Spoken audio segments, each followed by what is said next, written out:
ගෝල ගැටුම්. හරිම නිශ්චිත දේවල් ටිකක් තමයි කතා කරන්නේ. ගෝල ගැටුම්. ඒතර හැප්පෙන සියල්ල ගෝලාකාර නැහැ. ඊළඟට මේ ඔය අම්ලසර් කියන ලස්සන මාතෘකාවක් ගෝල ගැටුම් කියලා. ඒක ඇත්තටම මතු කරපු එක බොහොම ස්තුතිවන්ත වෙන්න ඕන කාරණයක්. මොකද මාත් දැකලා තියෙනවා මේ පන්තිවල හෑන්ඩ්බිල් වල එහෙමත් ගාලා තියෙනවා ගෝල ගැටුම් ආරම්භ වෙයි එහෙම කියලා. එහෙම පාඩමක් නැහැ. What? කියන්නේ A level syllabus එකේ පාඩම තියෙන්නේ ගැටුම් කියලා තියෙන්නේ. ඒතර ගැටුමක් කියලා අපි කියන්නේ වස්තු දෙක ලං වෙන්න ඕන. Yeah, boy. ඒතර මේ වස්තු අතර ආවේගයක් ගොඩ නැගෙන්න ඕන. ඊට පස්සේ ප්‍රවේග වෙනස් වීමක් වෙන්න ඕන. එhmenan අපි කියනවා ගැටුමක් වුණා කියලා කියනවා. ඒතර ගැටුම් වර්ග අපි සලකනවා තුනක්. එකකට අපි කියනවා ප්‍රත්‍යක්ෂ ගැටුමක් කියලා කියනවා. ප්‍රත්‍යක්ෂ ගැටුමකදී චාලක ශක්තිය හානි වෙන්නේ නැහැ සංසිඳිකයි කියලා අපි ගන්නවා. ගම්‍යතාව සංසිඳිකයි කියලා අපි ගන්නවා. ඒතර ප්‍රත්‍යක්ෂ ගැටුම ඔහම යන්නේ. ඊළඟට අප්‍රත්‍යක්ෂ ගැටුම ඒතර චාලක ශක්තිය සංසිඳික වෙන්නේ නැහැ. ඒතර ගම්‍යතාව සංසිඳිකයි කියලා අපි ගන්නවා. අප්‍රත්‍යක්ෂ ගැටුම් ගැන අපි කතා කරනවා. වාහන දෙකක් හැප්පෙනවා ඔය වගේ ඒවා.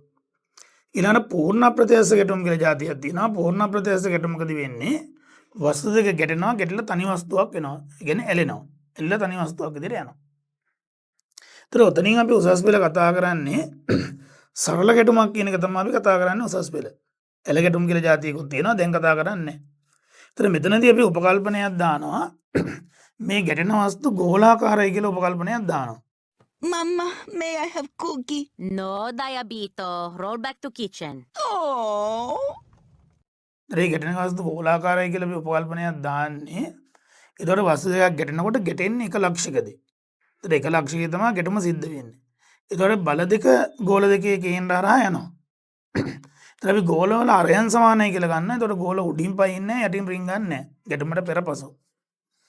ඊළඟට මේ ගෝල සුමටයි කියලා ගන්න. ඒතකොට ඝර්ෂණ බල එහෙම එන්නේ නැහැ. ඒකෙන්ද මේ ගෝල ගැටුමෙන් පස්සේ කැරකිලා බෙරෙලා එහෙම වෙන්නේ නැහැ. ඒතර ඔන්න ඔය උපකල්පනයේ යටතේ තමයි අපි මේ පාඩම සාකච්ඡා කරන්නේ. එතකොට මේක අපි A level වල කතා කරන්නේ ගොඩක් වෙලාවට ගෝල හැප්පෙන ඒවා තමයි. හැබැයි ගෝලයක් තලයක හැප්පෙන ඒවත් අපි කතා කරනවා.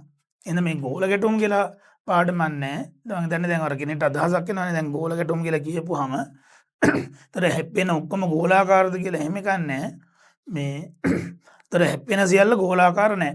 ඔක දැනගත්තොත් එහෙම ට්‍රිවිලර් වල කට්ටිය එහෙම පිටිපස්සේ වාක්‍යයක් උනත් ගහන්න පුළුවන්. ගැටෙන සියල්ල ගෝලාකාර නෙවෙයි කියලා.